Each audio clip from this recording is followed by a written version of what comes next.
Bugün bir günde kazak örmeyi deneyeceğiz. Tam 24 saatte kazağımızı bitirip giymek hedefimiz. Siyah ipler buldum evde. Tam 10 yumak vardı. Bir tık da kalın ipler. Yani böyle tam Pinterest kızlarının giydiği kalın, canki kazaklardan yapmayı deneyeceğim. Beraber sizinle bu süreci paylaşıyor olacağım. Siz de bir kazağı nasıl yaptığımı görüyor olacaksınız. Şimdi olayımız şu. Pinterest'te böyle kombinler gördüm. Benim beyaz fırfırlı eteğim var. Siyah çizmem de var. Beyaz uzun çorbam yok ama o halledilebilir bir şey. Oraya bir şeyler görüntü olarak koyarız. Ama neyim yok biliyor musunuz? Siyah kazağım yok. Onu bugün videoda beraber yapacağız. Şimdi böyle göstereyim. Böyle kalın bir ip kullanacağım. Bu. Ve 9 milimde şişler kullanacağım. Bakalım nasıl olacak. Size bütün aşamalarını paylaşıyor olacağım. Hadi başlayalım. 24 saat. Şu an saat kaç? Saat kaç? 16.05. Şu an saat 16. Yani saat 4.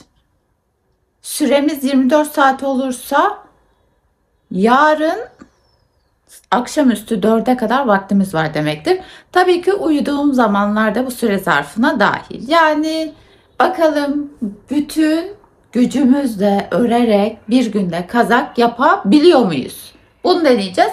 Klasik bir kazak olacak. Öyle dikişsiz falan değil. Ön parça, arka parça ve uzun kollar şeklinde klasik bir kazak yapacağım. Ve en son aklımda küçük bir süsleme detayı var. Böyle sıradan düz siyah bir kazak yapmayacağım Pinterest'tekiler gibi. Aklımdaki o küçük süsleme detayını da videonun sonunda göreceksiniz. Hadi başlayalım. Şu an şöyle bir güzel oturdum. Şurada beraber örmeye başlayacağız.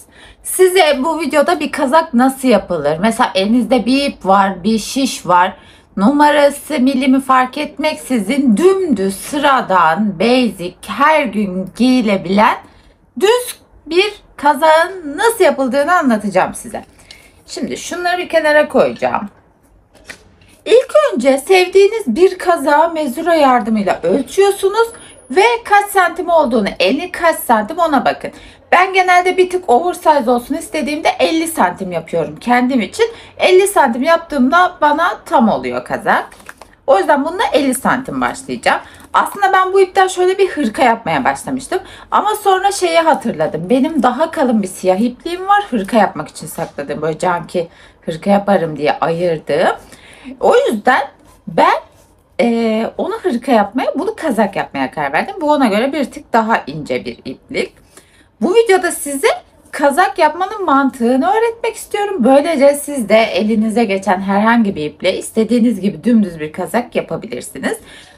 Düz sıradan kazak yapacağız. Zaten bu kazağı yaparsanız her türlü kazağı yapmayı öğrenirsiniz yavaş yavaş. Bunlar sırayla olacak şeyler.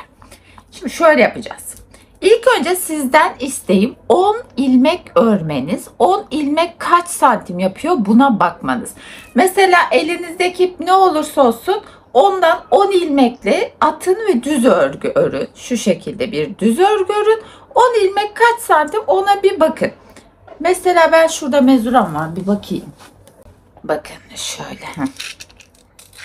Mesela şunun düz örmüşüm ya hazır. Tekrar örüp uğraşmayacağım. Ucundan bakacağım. 2, 4, 6, 8, 10. Ya da şöyle bakın. 10 santimi kaç ilmekte elde ediyorsunuz? Mesela ben şuradan şimdi bakacağım 10 santim. Tam tahmin ettiğim gibi bu ip bir tık kalın olduğu için 10 ilmekten 10 santimlik bir örgü oluşturabiliyorum. Yani bu 9 milimle ördüğüm zaman. Çünkü hangi şişle bakarsanız onunla yapmanız gerekiyor. Dolayısıyla ben şimdi misinalı şiş kullanacağım ama siz düz şiş de kullanabilirsiniz. Misinalı ile örmek bana daha kolay geliyor. Sadece buna daha uzun bir misina takabilirim. 10 ilmek 10 santim yapıyor. Ben kazağımı 50 santim yapmak istiyorum. O zaman ben 10 santim için 10 ilmek atıyorsam 50 santim için 5 katı yani 50 ilmek atmam gerekiyor. O şekilde kazağınızı hesaplıyorsunuz. Hangi iple hangi şişle yaparsanız yapın bu yöntemle kendi kazağınızın ilmek sayısını belirleyebilirsiniz. Tek yapma ihtiyacınız olan bir mezura ölçeceksiniz. Kazağınız kaç santim. Şimdi ben şuradan hem bir şiş setimle bir uzun mezura şey alacağım. Uzun bir misine alacağım. Şu 1 metrelik galiba. Bunlardan biri 1 metre, hangisi? Bu olur. Şunu alalım. Bakalım ne kadar yapacağım. Şimdi ben bunu takayım, ilmeklerimi atayım, başlayayım. Sonra geleceğim. Artık bugün, yarın akşam 4'e kadar çekeceğim ve bu videoyu Pinterest kombiniyle bitireceğiz. Gerçekten böyle bazı şeyleri kendim yapmayı çok seviyorum. Size öğretmeyi de çok seviyorum.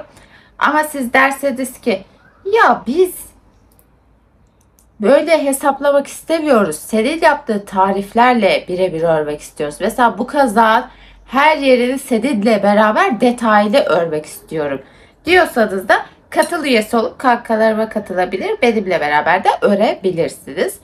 Bu videoda mantığını anlattım. Anlatıyorum. Anlamadığınız yerleri tabii ki aşağıda sorabilirsiniz. Ama bu kazak nasıl örülür videosu. Yani size herhangi bir iple nasıl dümdüz bir kazak yapacağınızın mantığını bu videoda gösteriyorum. Hazırım. İşte çok tatlı değil mi ya? Bu arada bana şiş seti önerisi soruyorsunuz ya. Benim hiç ucuz sıradan, yani nasıl diyeyim, küçümsediğim için söylemiyorum da normal şiş setim yok. Bunların hepsi pahalı. O yüzden hani normal bir şiş set önerisi yapamıyorum ama araştırıp sizin için bulmayı planlıyorum. Şimdi simsiyah bir kazak hiç yapmamıştım. Benim için de bir ilk olacak. Bakalım nasıl olacak. Şimdi kapatayım. Birazdan gelin. Saat şu an 22:45, yani 11'e çeyrek var. Ve ben videoyu kapattıktan sonra hadi ben bunu bir başlayayım dedikten sonra markete gittim geldim, poğaça yaptım, yemek yaptım falan filan derken akşam üzeri başladım. Yani saat 7'de falan gibi başladım.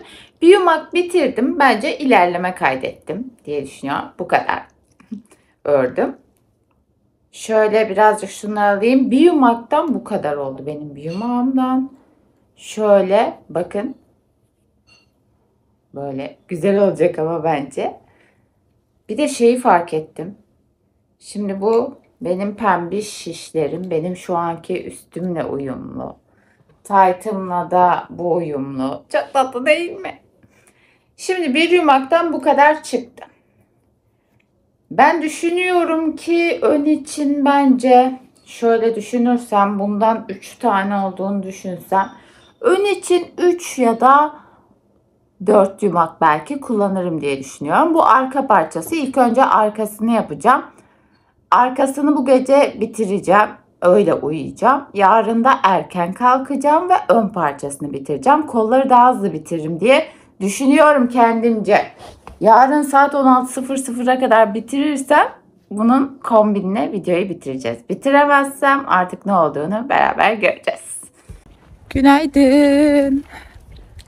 Saat sabah 11 ve dün gece kazağın arkasını bitirip yattım.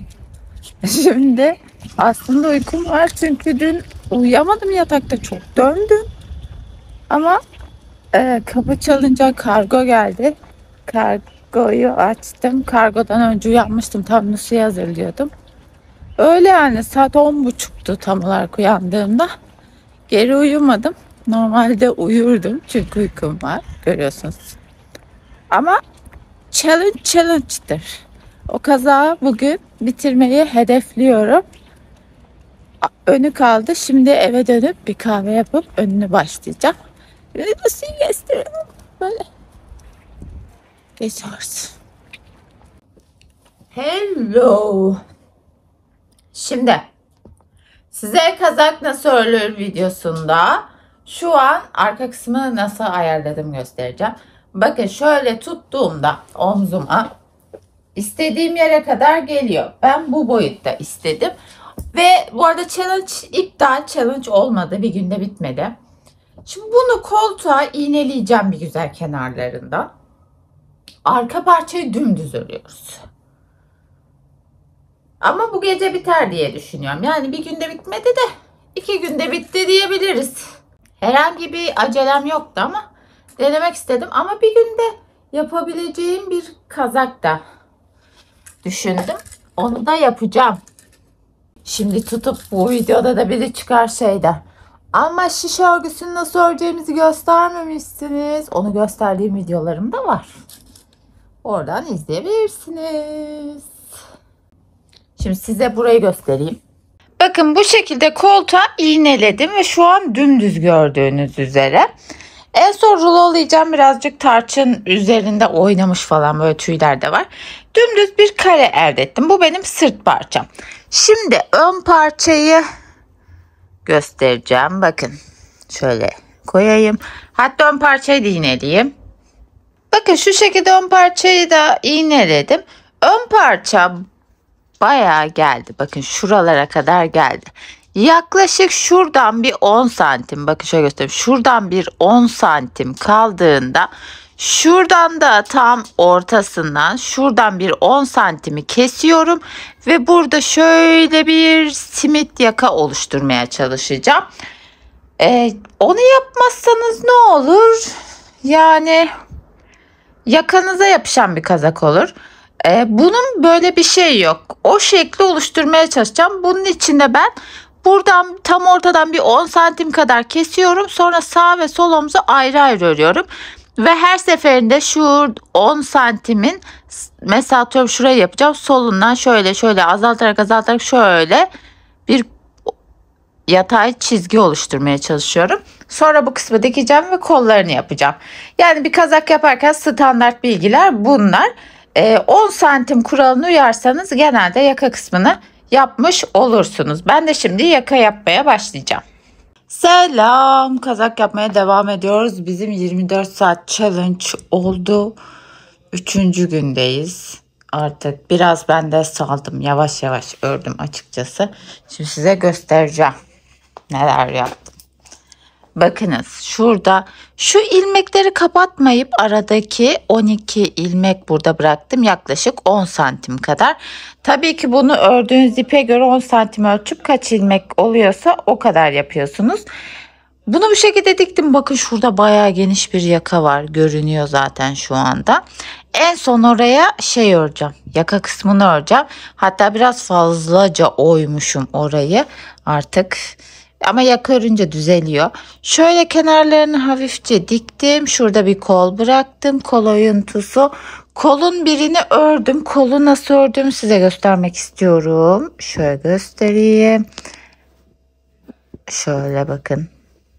Böyle düzelteyim. Kolun şekline bakın. Bu standart kazak kolu.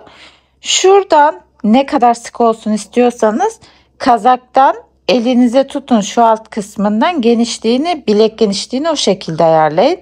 Başlayıp şöyle 2 parmakta 3 parmakta bir artırma yaparak sağından solundan kenarlardan artıra örüyorsunuz şu kısmı.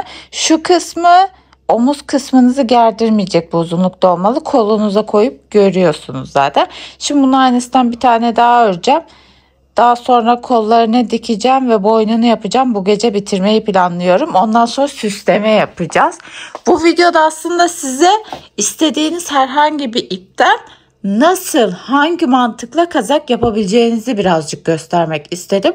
Eğer örgü biliyorsanız, hani böyle ilk defa örgü örmüyorsanız ve örgü biliyorsanız zaten anlamışsınızdır mantığını ve yapabilirsiniz. Ama hiç örgü bilmiyorsanız aynı malzemeleri alıp öğrettiğim bir videoda benimle beraber örebilirsiniz. Katıl üyeleriyle beraber bu kazağın sayılarını falan da yapacağız. Yani katıl üyeleriyle birebir hangi ipi kullandım, hangi sayılarla yaptım onu göstererek farklı bir rengini daha yapacağım. Katıl üyesi olmak için linki de aşağı bırakıyorum. Artık yarın sabah son kombinle videoyu bitiririz diye düşünüyorum. Şimdilik görüşürüz. Leyla Mecnun izliyorum bu arada. Goodbye. Hazırsanız kazağım bitti ve son halini göstermek istiyorum. Size bu videoda nasıl kazak örülür? Eğer elinizde bir ip, bir şiş var idiyse, bir kazak yapmak istediyseniz nasıl yaparsınız bunu göstermeye çalıştım. Ve benim kazağım hazır. Ben yaka kısmında misina şişte ilmekleri alarak ördüm. Bakın şuralarda mesela küçük açıklıklar kalmış böyle. Böyle küçük şeyler olabilir. Bunları arkadan dikeceğim. Kapanacak. Ben bunun üzerine siyah kurdeleyle kuletalar takmayı planlıyorum. Onu da zaten kapak fotoğrafında ve bu kazakla yaptığım kombin short videosunda göreceksiniz. Zaten kazağı bir sonraki videolarda da üzerimde görürsünüz. Şu ipleri falan toplayıp keseceğim ve kazak bitti. Bu dümdüz simple bir kazaktı. Bu kazağı böyle ön arka parça olarak örmenin bir avantajı yaka eğimini kolayca yapabiliyor olmanız. Yakadan başlamalı kazaklarda yaka eğimi yapmak bir tık daha üst seviye örgü bilgisine ihtiyaç duyuyorsunuz. Ama ben size bu videoda ters ve düz örgüyü biliyorsanız basit bir tane kazağı nasıl yapabileceğinizi göstermeye çalıştım. Şöyle göstereyim. Tam kazak boyu olmuş. Yani gidin mağazadan dümdüz siyah bir kazak alın. Tam onun olduğu kazak olmuş. Şu kısmı bakın yakası şöyle bir ters bir düz yaptım. Burayı isterseniz çift yaka olsun diyorsanız şöyle içeri doğru dikip şöyle bir görüntüde elde edebilirsiniz.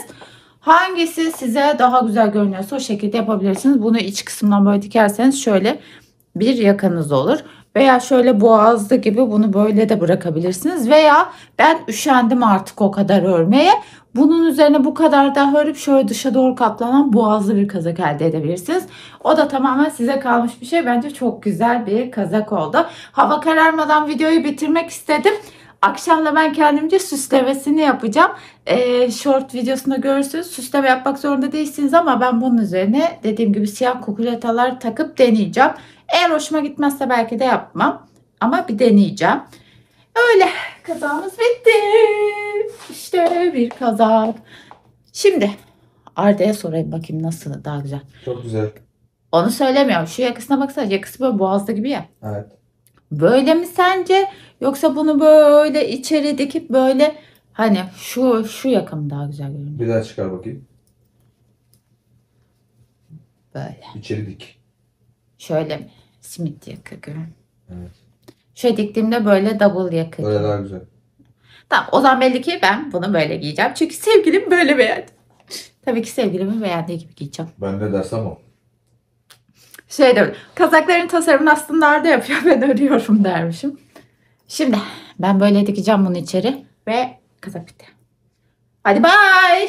Abone olmayı unutmayın.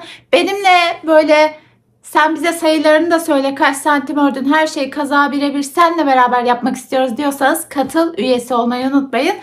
Bu kazağın detaylı bir tarifini, ip markası, şiş bilgisi, kaç ilmek, hangi bedene hepsini katıl üyelerine özel videoyla da paylaşıyor olacağım. Bu tarz tariflerimi benimle beraber örmek istiyorsanız linki video açıklamasına bıraktım. Oradan tıklayıp katıl üyesi olabilirsiniz. Siz de kankalarım arasına katılabilirsiniz. Yine bu videoda da örgü biliyorsanız bu videoda anlattığım şeylerle de kendinize bir kazak yapabilirsiniz. Ben kaçtım, abone olmayı unutmayın. Videoyu beğenmeyi de unutmayın. Sizi seviyorum. Beni Instagram'dan da takip edin. TikTok'tan da edin. Her yerden takip edin. Hadi bye.